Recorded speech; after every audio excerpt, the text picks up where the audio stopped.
soalan tingkatan 4, bab 3 kegravitian. Soalan Kedah, okey, nombor 7. Raja di sini menunjukkan seorang atlet acara lontar tuku besi. Okey, diberikan di sini jisim tuku besi adalah 6.0 kg. Bermaksudnya M sama dengan 6.0 kg.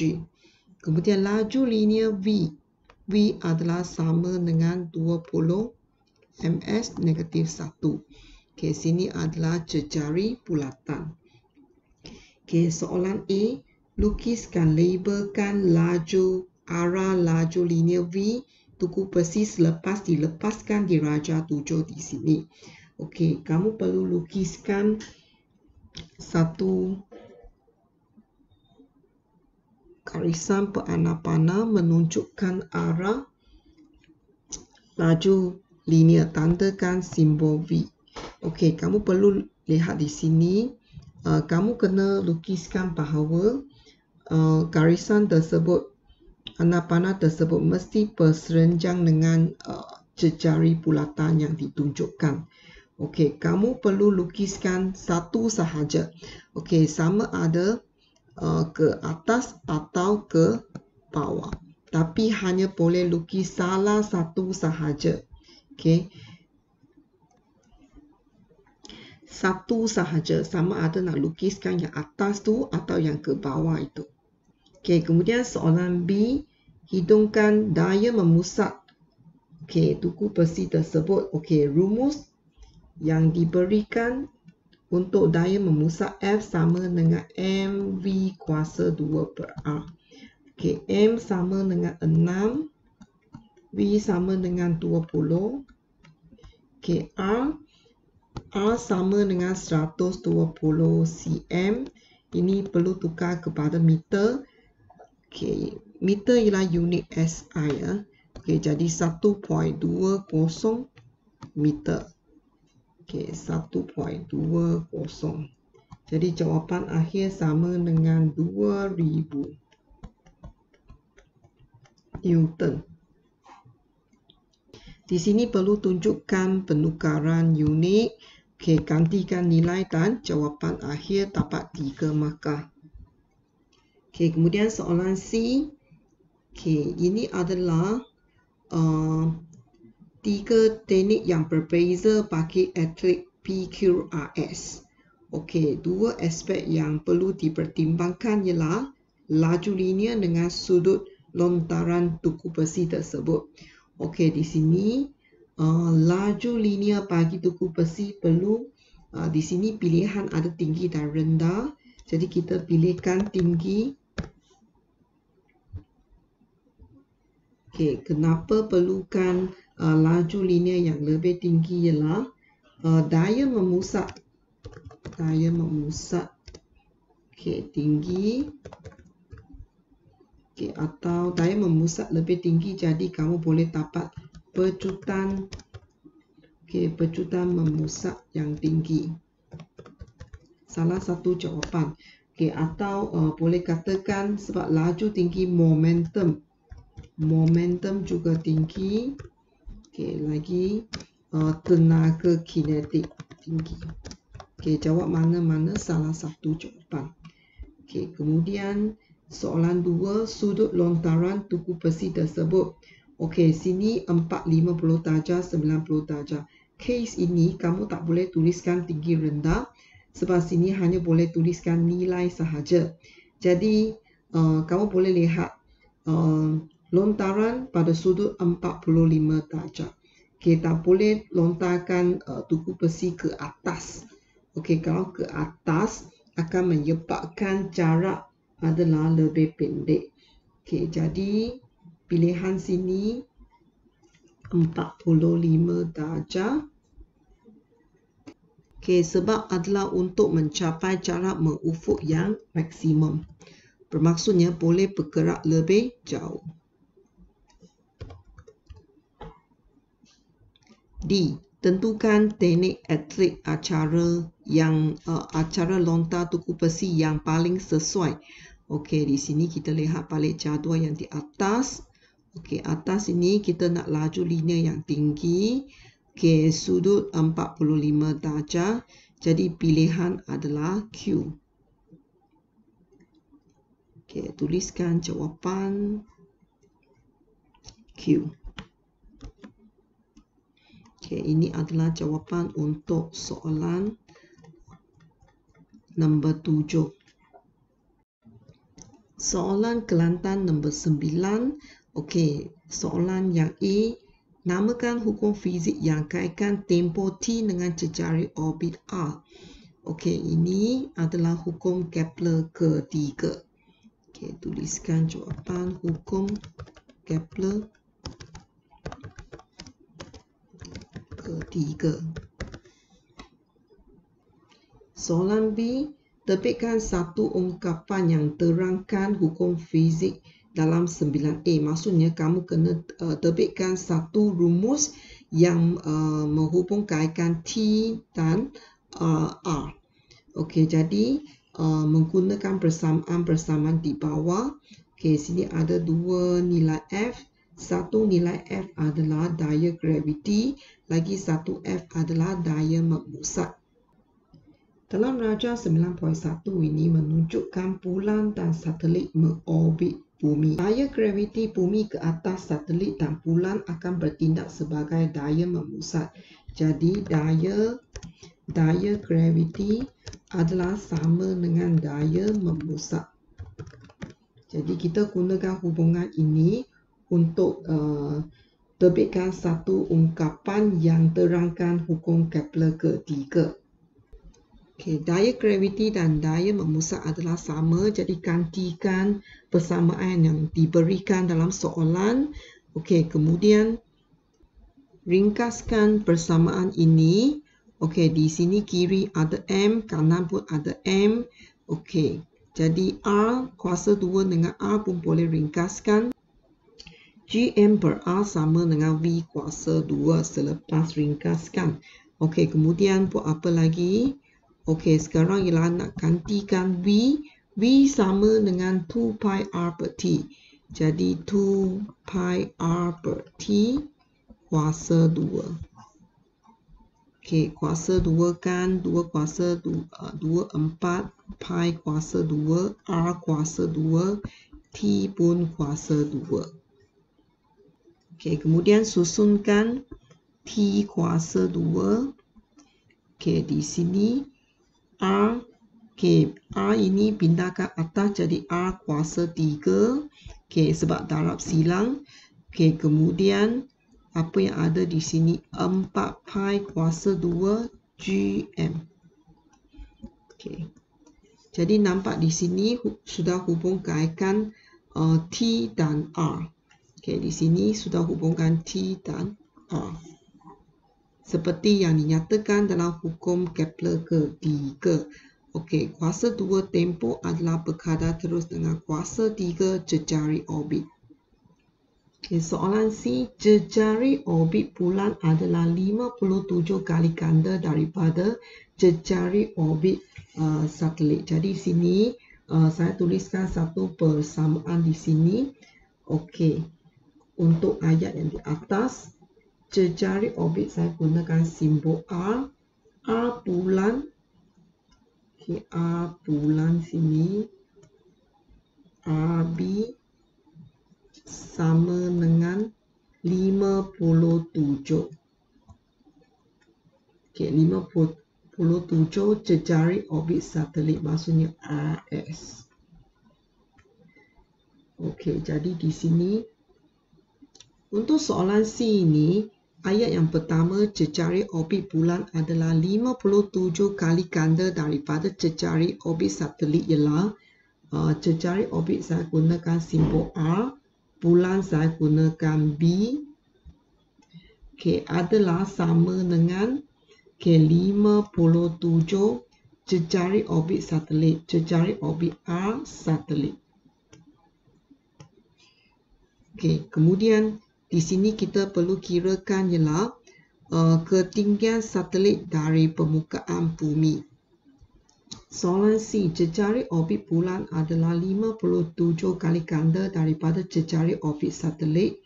Bermaksudnya jejari orbit bulan, yang sini gunakan simbol RM, adalah sama dengan 57. Jejari orbit satelit saya gunakan RS. Saya tuliskan di sini untuk buat kiraan. RM sama dengan 57 RS. Sekarang kita nak dapat ketinggian satelit. Terlebih dahulu kita nak dapatkan jejari orbit satelit.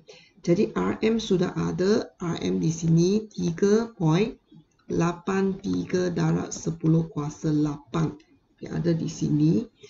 Sama dengan 57 RS. Jadi RS sama dengan 3.83 darab 10 kuasa 8 per 57. Jadi kemudian kita akan dapat adalah 6.7193 darab 10 kuasa 6 meter. Kalaukan anda tuliskan 4 perpuluhan untuk soalan topik kegravitian. Sekarang ialah dapat jejari orbit satelit. Maksudnya kalau sini ada satu bumi satelit di sini. Jejari orbit satelit ialah ambil daripada pusat bumi di sini. Jadi kalau sekarang soalan ialah nak kirakan ketinggian satelit dari permukaan bumi. Kita nak ini jarak dari permukaan bumi. Jadi apa yang perlu buat ialah jejari orbit sini RS ini perlu tolak jejari untuk bumi ini baru dapat ketinggian satelit. Jadi apa yang perlu buat ialah ketinggian sama dengan jejari orbit satelit tolak jejari bumi. Jejari bumi ada di sini. 6.7193 darab 10 kuasa 6 tolak 6.37 darab 10 kuasa 6. Jadi jawapan akhir dapat 3.493 darab 10 kuasa 5 meter. Soalan nombor 2, kirakan tempoh yang diambil oleh satelit untuk mengorbit bumi. Jadi maklumat yang ada di sini, sekarang kita tahu bahawa bulan dan satelit mengeliling bumi. Jadi kita nak bandingkan gunakan maklumat tempoh dan jejari orbit satelit dan bulan untuk buatkan kiraan. Sini maklumat yang ada. Pertama ialah jejari orbit bulan. Jejari orbit bulan sama dengan 3.83 darab 10 kuasa 8. Lagi satu ialah tempoh. Tempoh adalah sama dengan 655.2 jam. Lagi satu hubungan yang kita tahu ialah RM sama dengan 57 RS. Sekarang kita nak kirakan T untuk satelit. Kita gunakan rumus yang sedia ada. Iaitu T1 kuasa 2 R kuasa 3. T2 kuasa 2 A2 kuasa 3.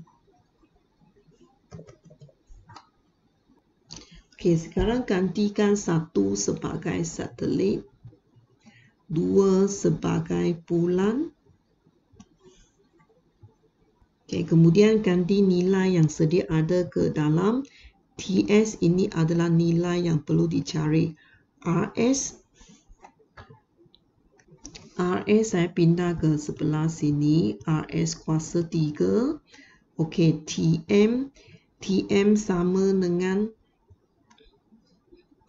TM ialah 655.2 jam. Okey, kemudian RM kuasa 3. Cara yang lebih senang selesaikan ialah RS kuasa 3. Okey, kita biarkan nilai di sini. Okey, yang nilai lain nanti masuk ke dalam. Okey, kemudian kita gunakan RM. Okey, adalah sama dengan 57 RS kuasa 3. Okey, sini ada satu hubungan yang kita dapat daripada soalan. Okey, kemudian ringkaskan semua ini, kamu akan terus dapat jawapan untuk TS. Okey, kemudian RS, atas ada RS, bawah pun ada RS, jadi cancel. Okey, sebab tak ada.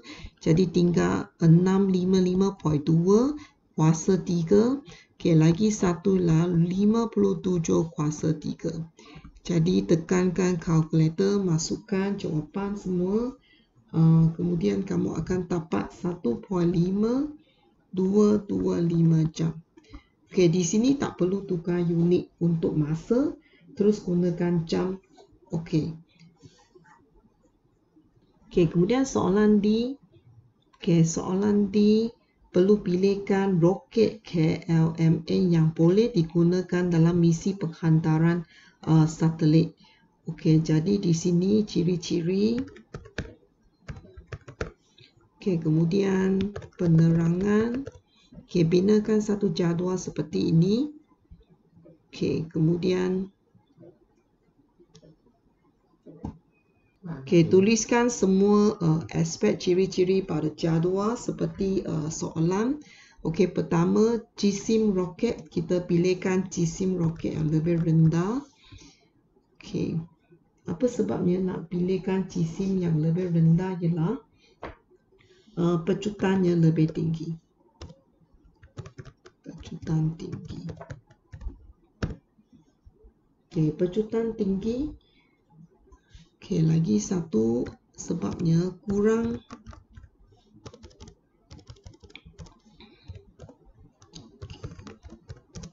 keperluan tenaga bahan api. Okey, kemudian ketinggian maksimum yang boleh dicapai. Okey, sini diberikan nilai dalam nilai. Okey, jadi kamu tuliskan tinggi atau rendah. Ketinggian maksimum yang boleh capai, pilihkan yang tinggi. Kenapa nak pilihkan yang lebih tinggi? Dapat menghantar satelit pada jarak orbit yang diperlukan. Okey, kuantiti bahan api kita pilihkan yang banyak. Kenapa nak pilihkan lebih banyak? Boleh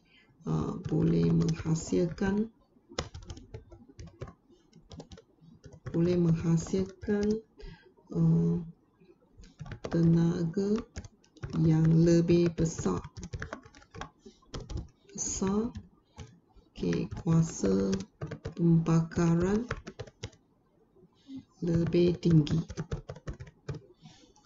Okey, jenis enjin kita pilihkan per peringkat. Kenapa nak pilihkan per peringkat? Okey, gunakan jenis enjin per peringkat ini boleh mengurangkan jumlah berat dengan melepaskan enjin yang berbahan api tersebut. Okey, bahan api yang telah habis digunakan akan dilepaskan, jadi jumlah beratnya akan berkurang, jisim berkurang, pecutan akan bertambah. Okey, jadi di sini kita lihat balik jadual. Okey, jisim roket kita pilihkan jisim yang lebih rendah. Ketinggian maksimum yang boleh capai kita pilihkan yang lebih tinggi. Okey, kemudian kuantiti bahan api gunakan yang banyak. Okey, jenis enjin per peringkat. Jadi akhirnya pilihan jenis roket ialah N. Okey, N sebabnya kamu boleh salin apa yang ada di sini.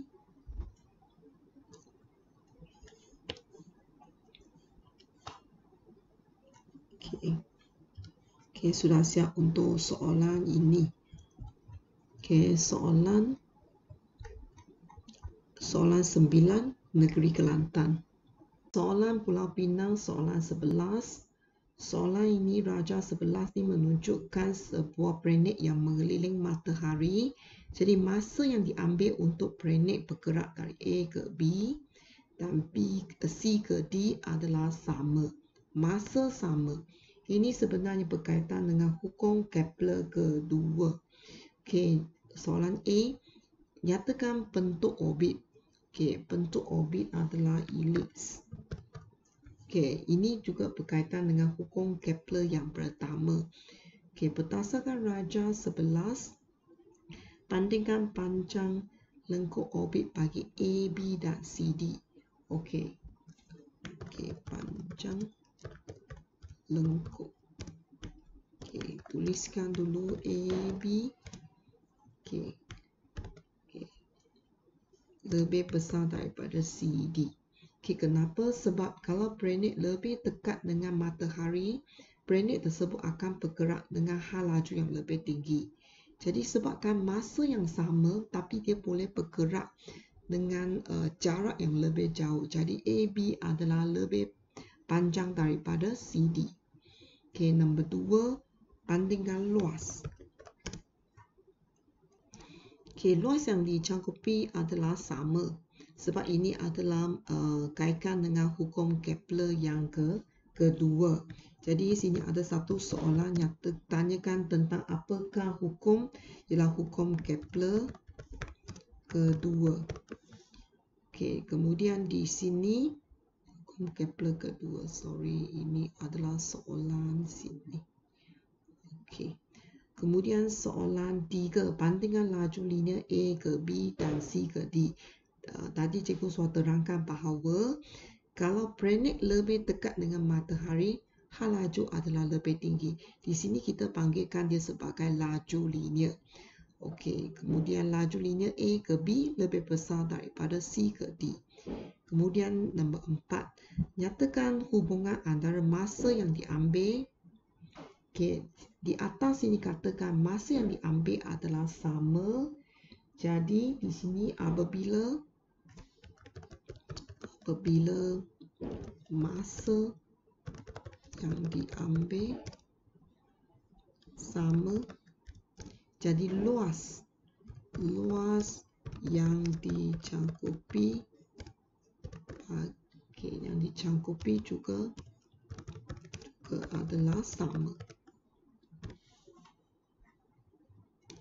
Okey, di sini tak ada soalan C, sebenarnya D adalah C. Okey, E adalah D. Tak apa, cikgu tuliskan ikut nombor soalan di sini. Okey, soalan D. Terangkan bagaimana kedua-dua planet boleh mengekalkan pergerakan dalam orbit yang membulat. Okey. Okey, planet-planet yang jatuh bebas, okey, sentiasa mengalami daya graviti yang bertindak ke arah pusat bumi. Okey, daya graviti yang ke atas planet ini, dia bertindak sebagai daya memusat. Okey, daya memusat yang bertindak ke atas planet dengan arah yang sentiasa menuju ke pusat bulatan, iaitu pusat bumi. Jadi lagi satu adalah pecutan graviti. Pecutan graviti kedua-dua planet sentiasa menuju ke pusat bumi. Okey, soalan nombor 2. Jika tiada daya graviti yang bertindak pada kedua-dua planet, apakah yang akan berlaku kepada gerakan planet-planet tersebut? Kalau tak ada daya graviti, jadi planet tersebut akan bergerak menjauhi bumi dalam satu garis lurus yang tangent pada orbit. Okey, kedua-dua planet terlepas dari orbit masing-masing dan kedua-dua planet tak akan bergerak dalam orbit yang sedia ada. Okey, soalan E. Anda sebagai seorang pensyarah fizik bidang aeroangkasa dikehendaki menerangkan pengangkutan di angkasa lepas dari bumi ke bulan kepada para pelajar dalam bidang berkenaan. Dalam penerangan anda, mestilah mengandungi tentang hukum Kepler, laju orbit dan daya tarikan graviti. Anda boleh menghuraikan tentang, okey, sini soalannya, kaedah untuk kembali bumi dengan selamat 1, cara menjimatkan pahan api 2, altitude orbit mengeliling bulan 3, hal laju pelancaran dari bumi 4, jisim kapal angkasa. Jadi sini ada 5 aspek, maksudnya kelima-lima aspek perlu jawabkan di dalam jadual yang dilukiskan di sini. Okey, pertama salingkan semua soalan dulu. Okey, yang pertama kaedah untuk kembali ke bumi dengan selamat. Okey, menggerakkan kapal angkasa ke zon medan graviti bumi yang kuat dan kemudian matikan enjin. Okey, semasa ada zon medan graviti bumi yang lebih kuat, apa yang terjadi ialah kapal angkasa, okey, dia akan jatuh ke bumi. Kenapa dia boleh jatuh ke bumi? Sebab dia dengan adanya daya graviti yang kuat. Jadi dia boleh tarikkan ke bumi. Okey, tanpa perlu ada bantuan enjin.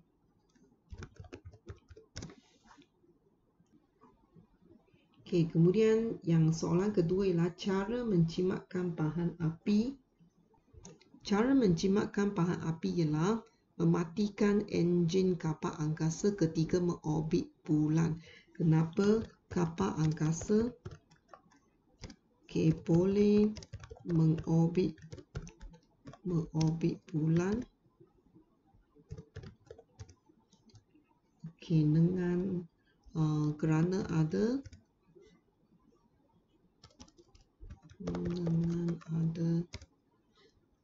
daya tarikan graviti bulan.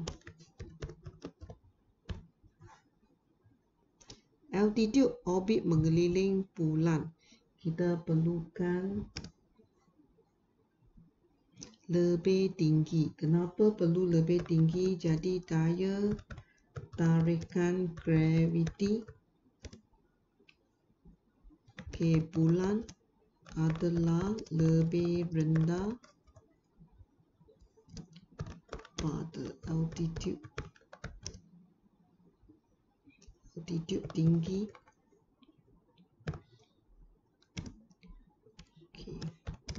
Ini memudahkan kapal angkasa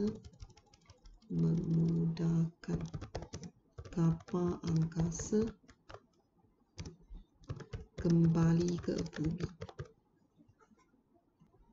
Hal laju pelancaran dari bumi lebih tinggi dapat mencapai hal laju lepas. Dapat mencapai hal laju lepas bumi untuk mengatasi daya tarikan graviti bumi dan terlepas ke angkasa lepas. Jisim kapal angkasa kita pilihkan yang lebih kecil. Kenapa nak lebih kecil? Mengkurangkan beratnya, jadi boleh mengkurangkan tenaga untuk penghantaran ke orbit.